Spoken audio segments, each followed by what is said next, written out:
Open Render Control. Confirm the camera, options, and save settings for the Lake Sky render job. Give the render job a go. Show rendering to view the render in progress. When WCS is finished rendering, the Rendering Complete window will show the most recent render. Alt-right bracket to view image from disk and open the other image.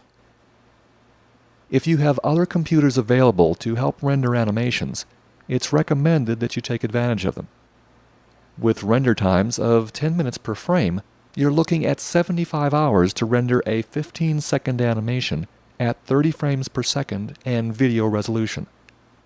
Detailed and complex scenes with volumetrics can easily exceed 30 minutes per frame and will take more than 9 days to render the same 15-second animation on a single machine.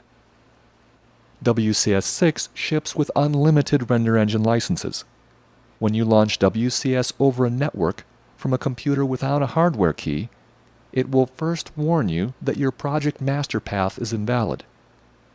That's to be expected since mapped network drives rarely coincide with the dongled WCS computer drive configuration. WCS will default to WCS projects on the dongled computer. That's what we want, so save it. WCS will then warn us that the content master path is invalid.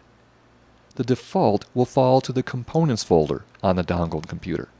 That's where we want it, so save again. Last, we're told that the frames master path is invalid too. Accept, default to the dongled computer, and save. The security box will pop up when the hardware key is not found and WCS will configure as a render engine. Open the YNP9 project.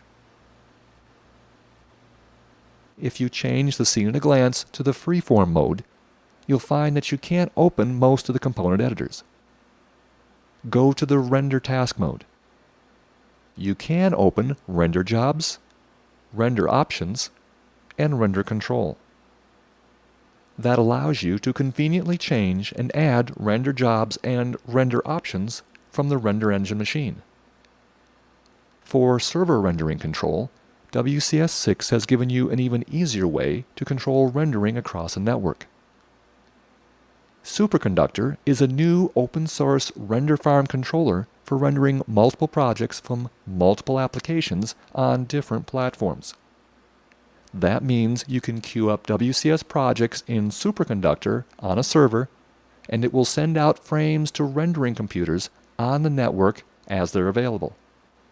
For an up-to-the-moment version of the program and current tutorials, visit the super-conductor.org site.